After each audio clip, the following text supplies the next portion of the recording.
Next speaker, Swami Atmarupanandaji, Senior Monk, Ramakrishna Mission.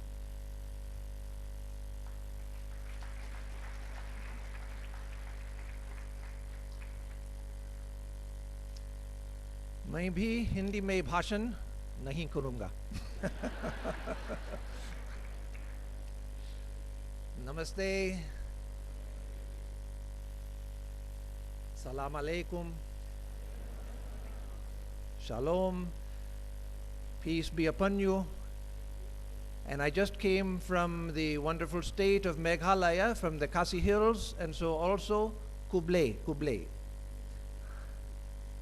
So I respected guests and respected audience. I'm very happy to be here. It's a wonderful occasion. Wonderful to see so many of you have come for this occasion.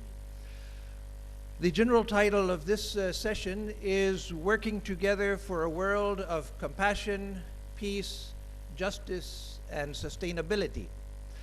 So I wanted to speak a little bit about the title itself from a Hindu perspective. And if we look at the title, we find that there are two parts to it. Working together is one part, and what we're working for, the other part. Compassion, peace, justice, and sustainability. So what is peace in the Hindu, again, I'm to speak on the Hindu view of the topic. What is peace? Where does it come from? What is it? Where does it come from? The Hindu view is that peace is the very nature of reality itself. It's not something which is to be achieved. Well, let me restate that. Is it something, let me first ask, is it something to be achieved? Is it something to be learned, something to be striven for, or is it innate? Well, Hinduism says it's all of those actually. But most important is it's innate. You heard in the first session the chant at the beginning when the Swamis were chanting that Om Dyo Shantihi, Antariksham Shantihi, Prithivi Shantihi, etc. They gave one translation, which is correct. May there be peace in the heavens, may there be peace in the sky, etc. Another translation, which is equally correct, and which I prefer, is peace is in the heavens, peace is in the sky, peace is on earth, peace is in the waters. That is, the nature of reality itself is peace. And so one of the things we need to do is to recognize that. To realize it is one question, but even to get a glimpse of it through understanding is a great thing. A great thing. There's a story that Shankaracharya tells in his Brahma Sutra Bhashya from an Upanishad which we no longer have, the story of Bhaskali. There's a student who comes to the great sage and says, "Oh, revered sir, Varatu Bhavan, tell me, O sir, Koyam Atma, what is this self? What is this self?" And the sage says nothing. So the student waits for a while. The sage says nothing. He thinks, well, maybe sage is in deep meditation. He didn't hear me. So, Koyam Atma, who is this self? Again, the sage says nothing. Waits for a while. He thought, well, I'll speak a little louder. Koyam Atma Bhavan, who is this self? And then the sage says, don't you understand? I have been telling you who the Atman is. Shanto Yamatma. The self is peace itself. So one of the great truths that Hinduism contributes to the symphony of religions, which all of our religions contribute their different voices, is the truth that peace is the very nature of reality. Peace is the very nature of reality. So it's something which is to be realized, something which is to be achieved in the sense of recognizing the peace which is already existent. What about compassion? Where does compassion come from? Compassion is, from a Hindu standpoint, compassion is partly recognizing that the pains and sufferings and the joys and sorrows of others are the same as my joys and sorrows, the same as mine. And so compassion is the sense of fellow feeling the sameness between myself and others. Your happiness and misery is not more important than my happiness and misery. Now, compassion also is an internal state. And compassion becomes spontaneous when one has attained to a high state of spiritual illumination, as Shankaracharya, again referring to him, says in the Viveka Chudamani, a beautiful verse which begins, Shanta mohanto nivasanti santo vasandaval lokahitam charanta tirnaswayam bhima bhavarnavam janat. And it goes on, saying that there are some great souls who have realized peace, who, like the spring, bring good to others, themselves having crossed this fearful ocean of life. That is, the meaning is that a great soul recognizes the same reality in all beings and has a spontaneous feeling of compassion. But what for a great soul is a realization, for us is a practice, And so, as Swami Vivekananda tirelessly said, we have to learn to feel the feelings of others. Learn to feel as one's own the joys and sorrows of others. As he said, if the joys and sorrows of having one body is nice, how much better if I can feel the joys and sorrows of all beings as my own. So let us learn to expand ourselves, and take in others. So compassion and peace, we see, are internal states connected to the nature of reality itself, but internal states that we can achieve. But they have social consequences as well, which I'll conclude by talking about. Justice,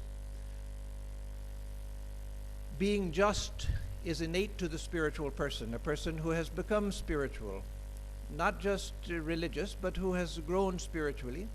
Being just is innate to such a person. But justice as a condition of society, that obviously is not innate to society.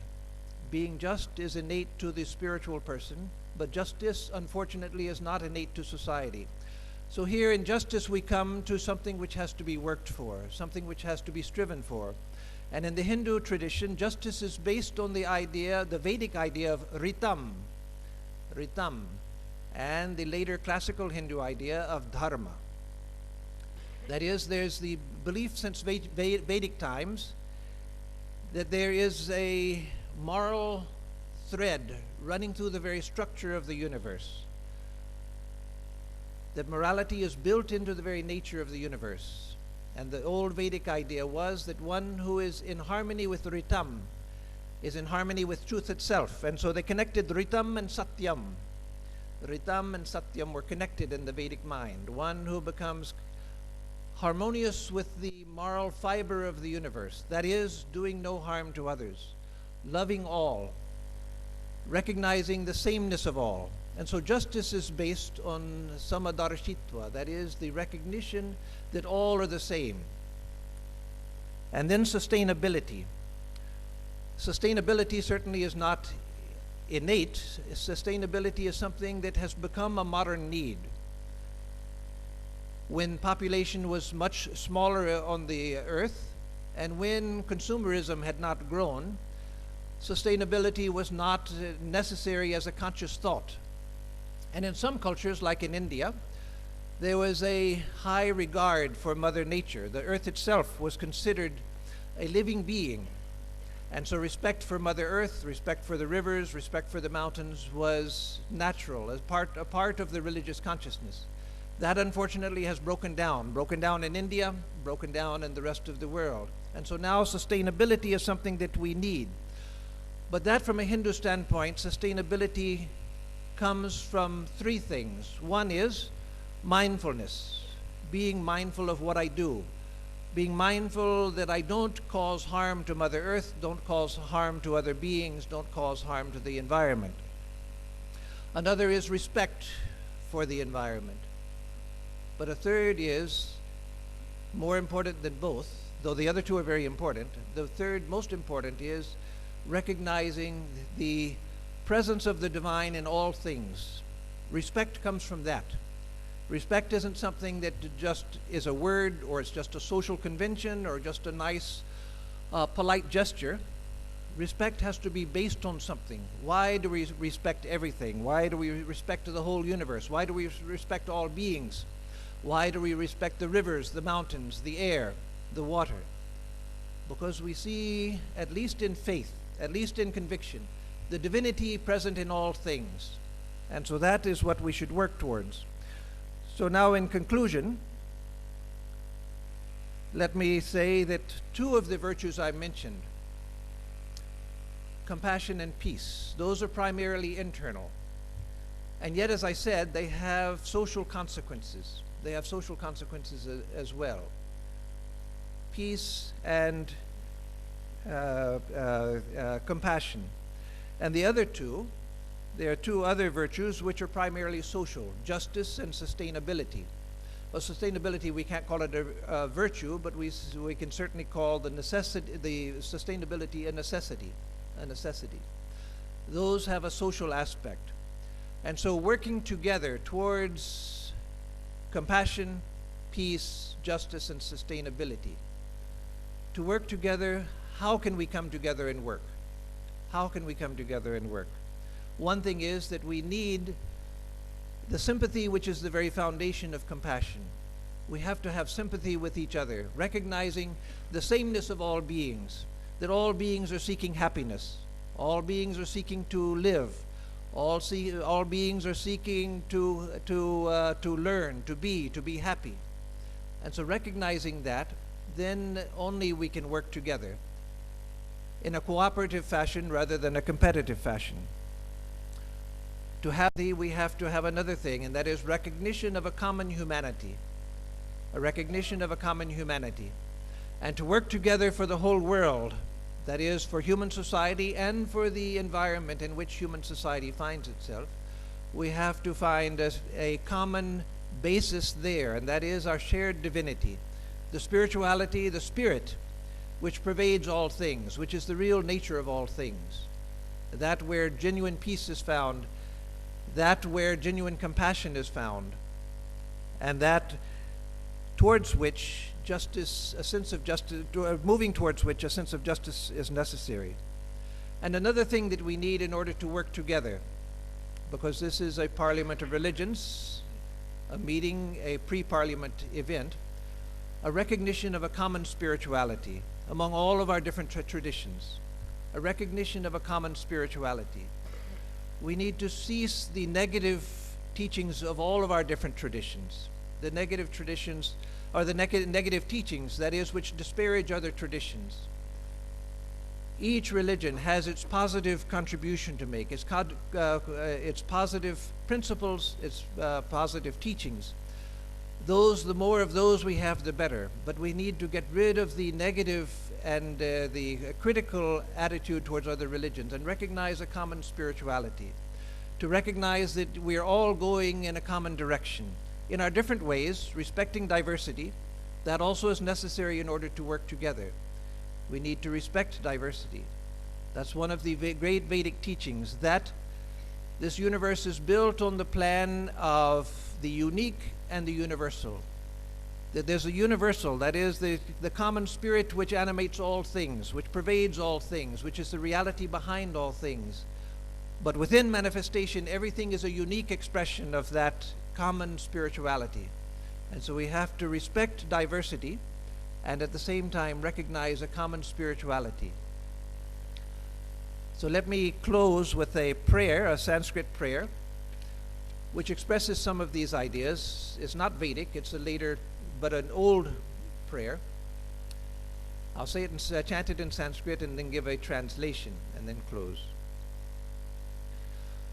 Om Vishnurva Tripurantako Bhavatu Va Brahma Surendrotha Va Bhanurva Shashalakshanota Bhagavan Buddhota Siddhota Va Raga Dvesha Visharti Moharahita Sattvanukampodhyato Yasarve Saha Samskrito Gunaganais Tasmai Namah Sarvada. The Supreme Reality and its messengers are known by various names in various traditions. But as for me, I offer my worship always to the one going by any name and belonging to any tradition, who is free from attachment and hatred, free from worldliness and delusion, who is filled with compassion towards all living beings, and who is possessed of all noble virtues. So that, from the Hindu standpoint, is the essence of spirituality. Not to care where one comes from, what one's tradition is, but to look to who one is, and to offer one's worship to anyone of any tradition, of any race, of any creed, of either gender, who is free from attachment and hatred, free from worldliness and delusion, who is filled with compassion towards all living beings, and who is possessed of all noble virtues. Thank you.